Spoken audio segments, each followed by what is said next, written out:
The morning sun of Thesan Prime cast purple light across the training fields of the Galactic Military Academy. Cadets from over 40 different species stood in perfect rows, their bodies still and their eyes forward. The air was cold, and the wind carried the smell of metal and dust. Daniel Carter stood near the back of the formation. He was 22 years old, with short brown hair and calm gray eyes. He was not the tallest human, and he was certainly not the largest being on the field. Around him stood creatures of every shape and size. Some had 4 arms. Some had scales. Some towered 3 meters tall. And here he was, just a human from a small colony, world that most species had never heard of. There were only 3 humans at the academy this year. Daniel, his friend Mira Lawson, and a younger cadet named Lucas Grant. Humanity had only joined the Allied Fleet Coalition 5 years ago, and many species still questioned whether humans belonged among the stars at all. Commander Valen Charos walked along the front of the formation. He was Kithrani, a tall insectoid being with 4 arms and eyes like polished black stones. His voice was sharp and cold when he spoke.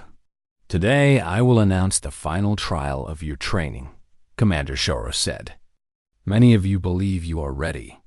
Many of you are wrong." Daniel kept his face empty of emotion. He had learned long ago that showing too much feeling only invited trouble. This year, the Crucible trial will be conducted by the Korvath. A ripple of tension moved through the formation. Daniel heard gasps from cadets around him. Even the massive Erladi warriors shifted uneasily. "For those of you too ignorant to know," Commander Charos continued, "the Korvath is an ancient war construct created by the progenitor race over 4,000 years ago. It does not test your combat skills alone. It tests your spirit, your essence, the truth of what you are." Daniel had heard stories about the Korvath. Every cadet had. It was said to be a machine that could look into your soul and judge whether you were worthy of being called a warrior. Those who failed were broken. Sometimes they never recovered.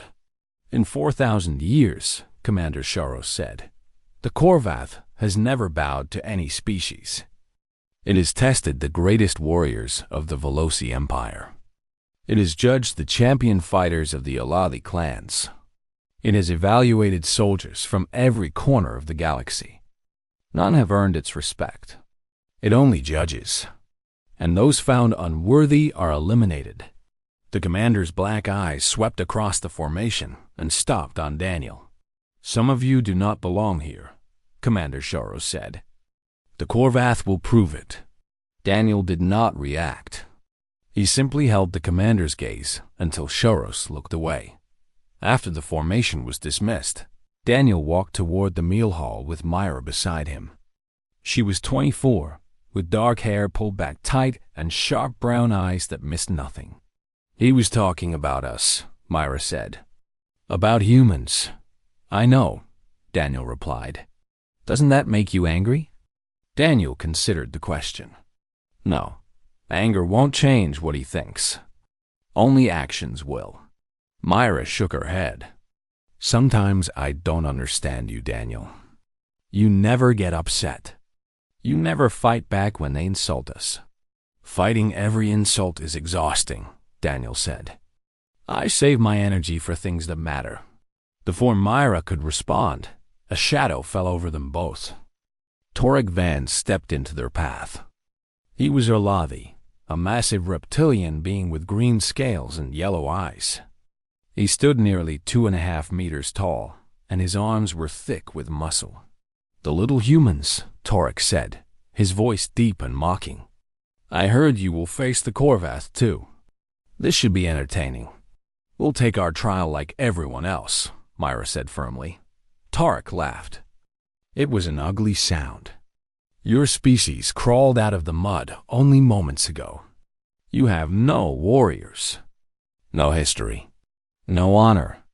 The Korvath will break you like twigs." Daniel looked up at Torek without fear. Maybe you'll be surprised." Torek leaned down until his face was close to Daniel's. His breath was hot and smelled like copper. I have killed enemies twice your size, human. I have won 17 honor duels. What have you done? Daniel's gray eyes remained steady. I survived. Something in his voice made Torek pause. The Orladi stared at Daniel for a long moment, searching for the joke or the weakness. He found neither. We will see what the Korvath thinks of your survival, Torek finally said. He turned and walked away, his heavy footsteps echoing on the stone floor. Myra let out a breath. That was tense. He's afraid, Daniel said quietly. Afraid? Torek Van? Everyone here is afraid of the Korvath. They just show it differently. That evening, all cadets were called to the Great Hall for the official briefing. Admiral Yenna Crix stood at the podium. She was Veloci, with pale blue skin and large dark eyes that seemed to hold ancient wisdom. The Veloci were one of the founding species of the Coalition, and their word carried great weight. The Crucible trial will begin in 3 days, Admiral Crix announced. You will face the Korvath one at a time. The order has been determined by your instructors. A list appeared on the screen behind her. Daniel scanned it quickly. Humans were listed last. Typical, Myra muttered. They put us at the end like an afterthought. Or they want to save us for last so everyone can watch us fail, Lucas said nervously. He was only 20, with sandy hair and a face that still looked young. He was shaking slightly. Daniel put a hand on Lucas's shoulder. Don't worry about the order. Worry about being ready. Admiral Crix continued speaking, explaining the rules of the trial. But Daniel noticed something strange. The Admiral's eyes kept drifting toward him. Each time he looked up, she was watching him with an expression he could not read. After the briefing, the cadets filed out. Daniel was one of the last to leave. As he reached the door, a voice stopped him. Cadet Carter. He turned. Admiral Crix stood a few meters away, her hands clasped behind her back. Admiral, Daniel said respectfully. She studied him for a long moment. You carry something heavy, young human. I can see it in your eyes. Daniel said nothing. The Korvath sees everything, Admiral Crix said softly. It will find whatever you are hiding. Be prepared for that. She walked past him and disappeared into the corridor, leaving Daniel alone with the weight of her words. He stood there for a moment, thinking about what awaited him. Then he took a deep breath and walked out into the purple twilight of Thesan Prime. The trial was coming. And whatever the Korvath saw inside him, Daniel would face it the same way he had faced everything else in his life, alone and unafraid. The day before the trial, all cadets were taken deep beneath the academy to see the Korvath's chamber. They walked in silence through ancient corridors carved from black stone. The air grew colder with each step, and strange symbols glowed faintly on the walls. Daniel walked beside Myra and Lucas. Around them, cadets from dozens of species moved with nervous energy. Even Torek Van seemed quieter than usual, his yellow eyes darting left and right. These tunnels are older than the academy, Myra whispered. Older than the Coalition itself. The progenitors built them, Lucas said. His voice trembled slightly. Thousands of years ago, before they vanished. No one knew what had happened to the progenitors. They had been the most advanced civilization in galactic history, and then one day they simply disappeared. All that remained were their constructs, their ruins, and their mysteries. The corridor opened into a vast circular chamber. The ceiling rose so high that it vanished into darkness. Torches of blue fire burned along the walls, casting strange shadows across the floor. And there, in the center of the chamber, stood the Korvath. Daniel felt his breath catch in his chest. The Korvath was massive. It stood nearly 4 meters tall, a figure of black metal and organic tissue woven together in ways that should have been impossible. Its body was humanoid but wrong, with too many joints and angles that hurt to look at. Its face was smooth and featureless, except for two eyes that burned with cold white light. It did not move. It did not breathe. But Daniel could feel its awareness pressing against his mind like a weight. Beautiful, isn't it? Commander Shoro said. His voice echoed in the chamber. 4,000 years old and still perfect. The progenitors created it to judge warriors, to separate the worthy from the weak. The cadets stood in a half circle around the chamber, keeping their distance from the motionless construct. Tomorrow, each of you will enter this chamber alone, Commander Shoros continued. The Korvath will test you. If you pass, you graduate. If you fail, he let the silence speak for him. Lucas was pale. What exactly does it do to you? It fights you, Commander Shoros said. But not just physically. It enters your mind. It shows you things. Your fears. Your memories. Your secrets. Nothing is hidden from the Korvath. Daniel stared at the ancient machine. Its white eyes seemed to stare back at him. That night, Daniel could not sleep. He lay on his bed in the cadet barracks, staring at the ceiling. The darkness reminded him of other nights long ago. When darkness meant danger and sleep meant death, he closed his eyes. And the memories came whether he wanted them or not. He was 8 years old again, standing in the ruins of his colony. The raiders had come 3 days ago. They had burned everything, killed everyone. Daniel's parents, his little sister, his neighbors, his teachers, everyone he had ever known. He remembered hiding in a drainage pipe while the screams echoed above him. He remembered crawling out after the raiders left and finding nothing but bodies and ashes. For 3 years, he had survived alone on that dead world. He had eaten whatever he could find. He had hidden from the animals that roamed the ruins. He had watched other survivors die from sickness and starvation. When the rescue ships finally came, Daniel was 11 years old. He weighed barely 30 kilograms. He had not spoken a word in over a year. The doctor said he should not have survived. No child should have been able to endure what he endured. But Daniel had survived. He did not know why. He only knew that he could not stop surviving, no matter how much he sometimes wanted to. A knock on his door pulled him back to the present. Daniel? Myra's voice came through the door. Are you awake? He got up and opened the door. Mira stood in the corridor, wearing her training uniform. Her face was serious. I couldn't sleep, she said. I thought maybe you couldn't either. I was just thinking, Daniel said. They walked together to the observation deck at the top of the barracks. The purple sky of Thesan Prime stretched above them, filled with unfamiliar stars. Are you afraid? Myra asked. Of the trial? Daniel considered the question carefully. No. How is that possible?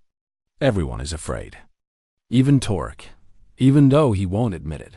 Daniel looked up at the stars. I stopped being afraid of death a long time ago. Mira, when you've already lost everything, there's nothing left to fear. Myra was quiet for a moment. What happened to you, Daniel? You never talk about your past. There's nothing to talk about. Bad things happened.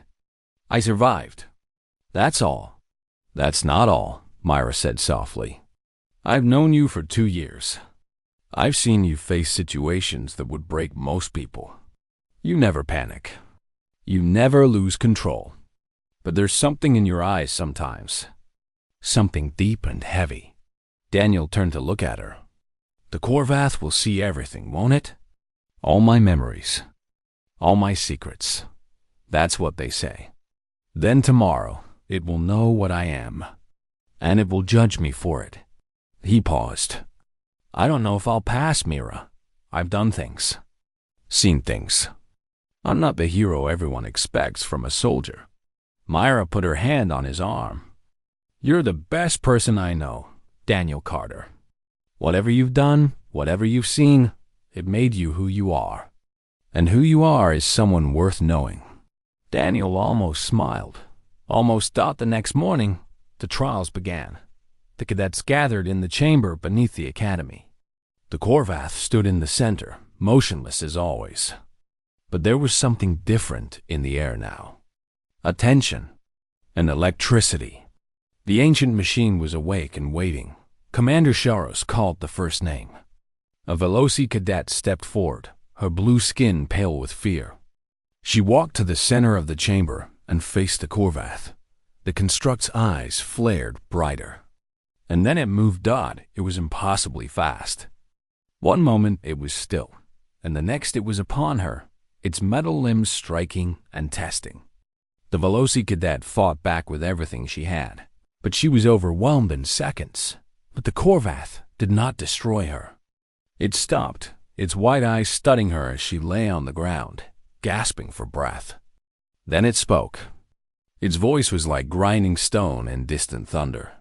Acceptable. You may pass. The cadet was carried out by medical staff. She would recover, but she had been broken. Everyone could see it in her eyes. One by one, the cadets were called. Some passed. Some failed. None impressed the ancient machine. It judged them all with cold indifference, finding each one lacking in some way. Daniel watched and waited. His turn was coming, and when it came, he would show the Korvath exactly what he was made of. The trials continued for 2 days. Daniel watched from the edges of the chamber as cadet after cadet faced the Korvath. Some lasted longer than others. Some showed impressive skill. But in the end, the result was always the same. The ancient construct would study them with its cold white eyes and deliver its judgment. Adequate. Acceptable. Sufficient. Never praise. Never respect. The Korvath treated them all like insects to be examined and catalogued. On the second day, Torek Van was called. The massive Roladi warrior walked to the center of the chamber with his head held high. His yellow eyes burned with pride, and his scaled fists were clenched tight. He had been waiting for this moment, eager to prove that he was the greatest warrior among all the cadets. Korvath, Torek said loudly. I am Torek Van of the Iron Claw clan. I have killed 17 enemies in honor combat. I have never known defeat. Test me if you dare. The Korvath's eyes flared. It moved. What followed was the most brutal fight Daniel had ever witnessed. Torek was strong and fast, far stronger and faster than any human could ever be. His claws tore through the air like blades. His tail swept and struck with devastating force. He fought with the skill of a born killer, holding nothing back. But the Korvath was something else entirely. It matched Torek blow for blow, then began to overwhelm him.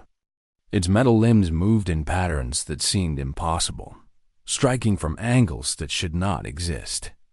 Within minutes, Torek was bleeding from a dozen wounds. Within 5 minutes, he was on his knees. The Korvath stood over him, its white eyes boring down. You fight well, the ancient machine said. You have strength. You have skill, but you have no depth. Your spirit is shallow. Your pride is hollow. Torek snarled. I am a warrior of the Oladi. I bow to no one. That is why you will never be great. The Korvath turned away. Adequate. You may pass. Torek was helped out of the chamber by 2 other Oladi cadets. His face was twisted with shame and rage. He had passed the trial, but the Korvath's words had cut deeper than any wound. More cadets followed. More judgments were delivered. The pattern never changed. Then Lucas Grant was called. The young human walked to the center of the chamber on shaking legs. His face was white with fear, and his hands trembled at his sides. Daniel could see him struggling to control his breathing. You are afraid, the Korvath observed. Its voice held no emotion. Yes, Lucas admitted. I'm terrified, and yet you stand before me. Because I have to? because giving up would be worse than failing. The Korvath tilted its head slightly. Then it attacked. Lucas had no chance. He was the youngest human at the academy and the least experienced fighter. The Korvath took him apart in seconds, knocking him to the ground with a single sweep of its arm. But Lucas got back up. The Korvath struck him down again. And again Lucas rose. 3 more times this happened. Each time Lucas fell, broken and bleeding. Each time he dragged himself back to his feet and faced the ancient machine. Finally, the Korvath stopped. It studied Lucas with something that might have been curiosity. "You cannot defeat me," it said. "You know this. Why do you continue?" Lucas wiped blood from his mouth. "Because surrender isn't in me. I'd rather die on my feet than live on my knees." The chamber was silent. Daniel felt something stir in his chest. Pride, perhaps. Pride for his fellow human. "Incomplete," the Korvath finally said. "You have courage, but you lack wisdom. You may pass. In time, you may become something more." Lucas collapsed. Medical staff rushed forward to carry him out. As he passed Daniel, their eyes met. Lucas managed a weak smile. "Showed them," he whispered. Daniel nodded. "You did." Next came Mira Lawson. She walked to the center of the chamber with her back straight and her eyes clear. There was no fear on her face, only determination. She had trained for this moment for years. She was ready. The Korvath seemed to recognize something in her. It circled her slowly, its white eyes studying her from every angle. "You are different from the others," it said. "I'm human," Myra replied. "We're all different." The attack came without warning. Mira moved like water, flowing around the Korvath's strikes and counter-attacking with precise, calculated blows. She was not strong enough to hurt the ancient machine, but she was smart enough to survive. For 10 full minutes, she held her ground. The Korvath pressed harder, testing her limits, searching for weaknesses. Myra adapted to every attack, learning its patterns and adjusting her strategy. Finally, the Korvath caught her with a blow to the shoulder. She stumbled, and in that moment, it could have destroyed her. But it stopped. "Impressive," the Korvath said. It was the first time it had used that word. "You fight with your mind as much as your body. You understand that true combat is not about strength alone."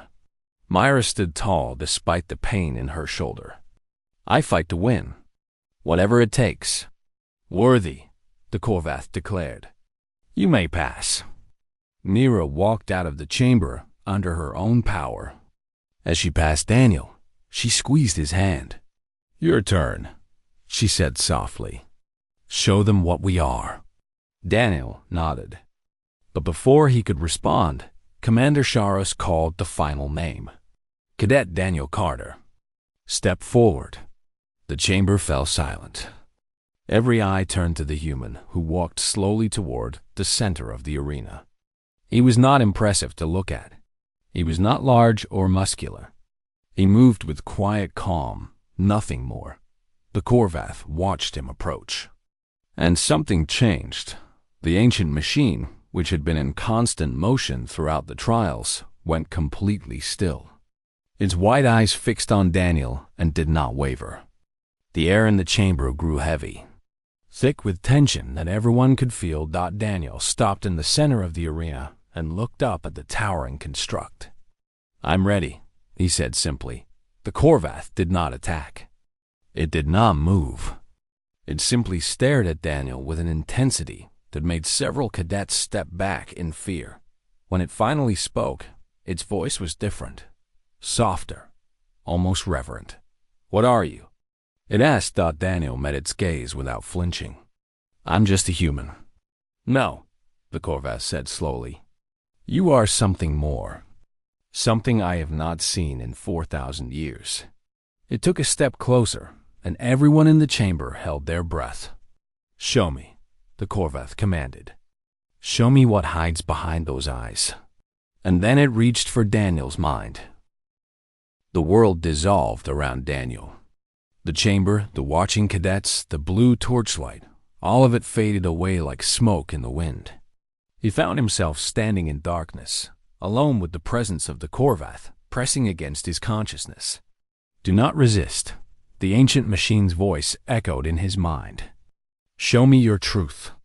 Daniel closed his eyes and let the memories come. He was 8 years old again, hiding in a drainage pipe beneath his colony. Above him, he could hear the raiders laughing as they burned everything he had ever known. He could hear screams, his mother's voice calling his name. Then silence. Horrible, empty silence. The Korvath watched. Daniel crawled out of the pipe after the raiders left. He walked through the ruins of his home, stepping over bodies he recognized. His father, lying face down in the garden he had loved so much. His little sister, still clutching the toy Daniel had given her for her birthday. His neighbors, his friends, everyone. The Korvath watched. 3 years of survival followed. Daniel eating scraps from destroyed stores. Daniel hiding from wild animals that had moved into the empty streets. Daniel finding other orphan children and teaching them how to survive. A boy named Kevin who died from infection. A girl named Sarah who starved during the long winter. Another boy, tiny and scared, who Daniel carried for 3 days to a shelter that no longer existed. The Korvath watched it all. It saw the night Daniel almost gave up. He was 10 years old, sitting alone in the ruins of a school, holding a piece of broken glass in his hand. He was so tired, so hungry, so alone. It would be easy to end it, to stop fighting, to join his family in whatever came after. But then he heard a sound, a cry. A child, younger than him, trapped somewhere in the rubble. Daniel put down the glass. He got up. He found the child and dug her out with his bare hands. He gave her the last of his food and told her stories to help her sleep. The Korvath paused on this memory. It examined every detail. "You wanted to die," it said in Daniel's mind. The pain was too great. The loneliness was too heavy. You had every reason to end your suffering. "Yes," Daniel admitted, "but you chose to live. For a stranger, a child you had never met. She needed help. I was the only one who could give it." The Korvath moved deeper into Daniel's memories. It saw the day the rescue ships arrived. Daniel was 11, carrying 2 younger children on his back. He had walked 40 kilometers to reach the landing zone. His feet were bleeding. His body was broken. But he would not leave the children behind. The rescue workers found 17 survivors in Daniel's group. 17 children who had lived because a boy refused to let them die. The Korvath saw something else too. A memory Daniel had buried so deep he had almost forgotten it himself. 5 years after his rescue, Daniel had tracked down one of the raiders who had destroyed his colony. The man was old now, living on a station at the edge of civilized space. Daniel had trained for years for this moment. He had become strong, fast, deadly. He found the raider alone in a bar. He could have killed him easily. No one would have known. No one would have cared. After everything this man had done, after all the lives he had destroyed, death was what he deserved. Daniel held a knife to the man's throat. The raider looked up at him with fear in his eyes. "Please," the raider whispered. "Please, I have a daughter now. She's only 6, please." Daniel's hand trembled. He thought of his own sister. He thought of all the children who had died because of men like this. He thought of the darkness inside himself, the rage that had burned for years, demanding blood and vengeance. And then he put the knife away. "I'm not you," Daniel said. "I won't become what you are." He walked away and never looked back. The Korvath withdrew from the memory slowly, almost gently. "You had every right to kill him," it said. "By any measure of justice, he deserved death." "Maybe," Daniel said. "But killing him wouldn't bring anyone back. It would only turn me into another monster. And so you chose mercy, even for someone who showed no mercy to those you loved. I chose to be something better than my pain." The darkness around them began to shift. Daniel saw new images forming, memories that were not his own. The Korvath was showing him its history, that 4,000 years of warriors from hundreds of species. Conquerors who had slaughtered millions. Killers who had bathed in the blood of their enemies. Survivors who had done terrible things to stay alive. Cowards who had hidden behind power and pretended to be strong. The Korvath had tested them all. It had searched each one for something specific, something the progenitors had programmed it to find. And in 4,000 years, it had never found it until now. "The progenitors created me to seek the true warrior," the Korvath said. "Not the strongest, not the most skilled, not the most brutal. They sought something rare and precious, something they believed would one day emerge from the darkness of the galaxy." Daniel saw the progenitors in his mind. Tall beings of light and shadow, ancient beyond measure. They had known that one day they would be gone. They had left the Korvath behind as a test, a way to find the one who would carry their legacy forward. They sought the one who has known absolute suffering and chosen compassion. The one who carries death inside them but refuses to become death. The one who has every reason to hate and destroy, yet chooses to protect and heal. The Korvath's voice grew softer. "In 4,000 years, you are the first. The only one. You carry the old fire, Daniel Carter. The spirit my creators hoped would one day emerge." The darkness faded. Daniel found himself back in the chamber, standing before the Korvath. His legs felt weak. His head pounded. He did not know how long he had been standing there, lost in the psychic link. The Korvath looked down at him. Its white eyes seemed different now, warmer, almost gentle. "I have searched for you for 4,000 years, it said. "I had begun to believe you would never come." Daniel did not know what to say. He stood there, exhausted and confused, as the ancient machine towered over him. And then the Korvath did something it had never done before. Slowly, with the weight of millennia behind the motion, the ancient war construct lowered itself. Its metal body bent. Its head bowed until its eyes were level with Daniel's chest. The Korvath, the machine that had humbled empires and judged the greatest warriors in galactic history, knelt before a human and bowed. The chamber erupted in chaos. The chamber had fallen into madness. Cadets shouted and pointed. Instructors spoke rapidly into their communicators. Commander Shoros stood frozen, his black eyes wide with disbelief.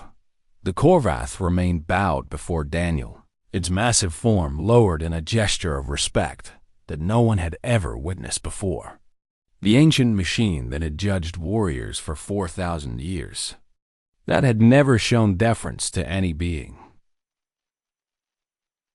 Lauren never shown deference to any being, knelt before a young human from a destroyed colony.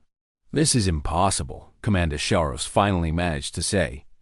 "The Korvath has never. It cannot." Admiral Crix stepped forward from the shadows. Her pale blue face was calm, but her dark eyes shone with something like wonder. "The Korvath does nothing without reason," she said. "It was created by the progenitors themselves.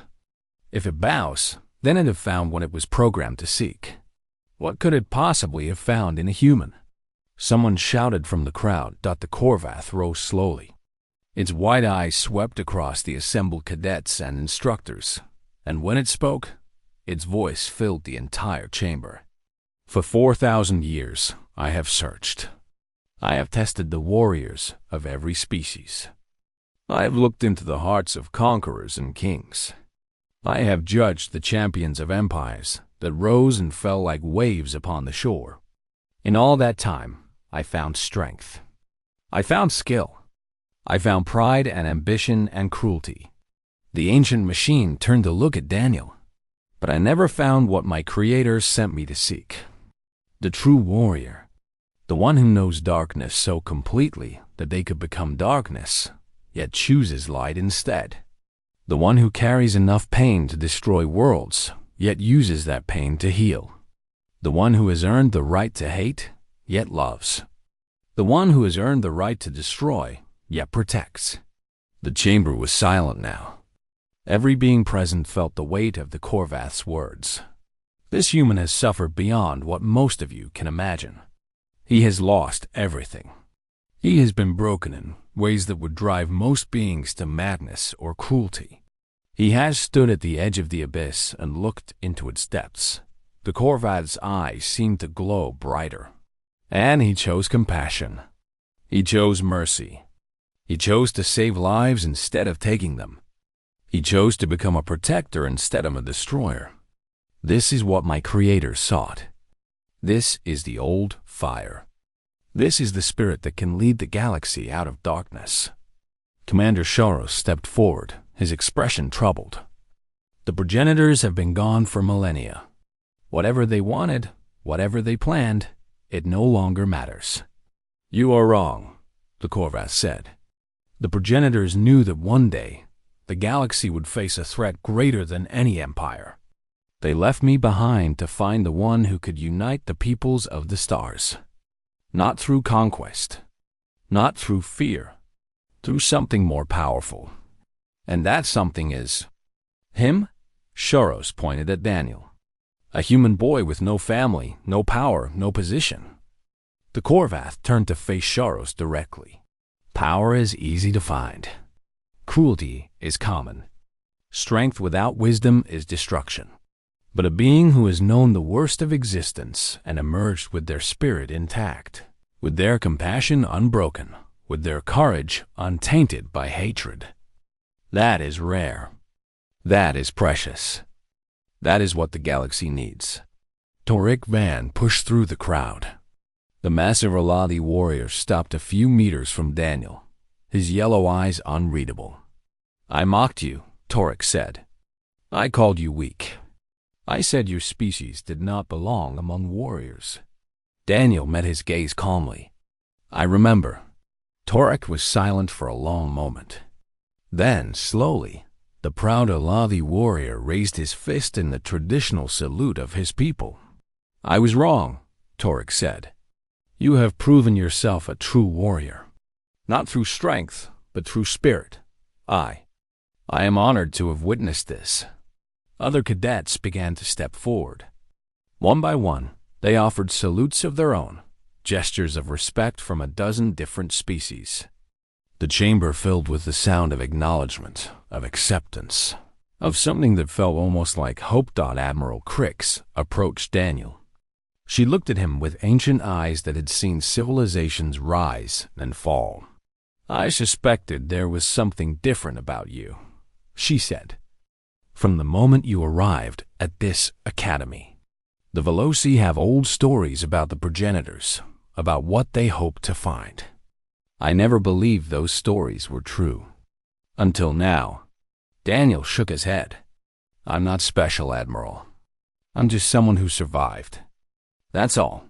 That is precisely what makes you special, Admiral Crix replied. You do not seek glory or recognition. You do not want power or fame. You simply want to help. To protect. To serve. In a galaxy filled with beings who grasp for power, your humility is your greatest strength. The Korvath stepped closer to Daniel. For the first time, its massive form seemed almost gentle. I have waited 4,000 years for you, it said. I will not wait any longer. From this moment forward, I pledge myself to your service. Where you go, I will follow. Where you stand, I will stand. Your enemies will be my enemies. Your cause will be my cause. Daniel stared up at the ancient machine. I don't understand. Why would you follow me? Because you are what I was created to find. Because you represent the best of what living beings can become. Because in all my existence, I have never encountered a spirit more worthy of protection and loyalty.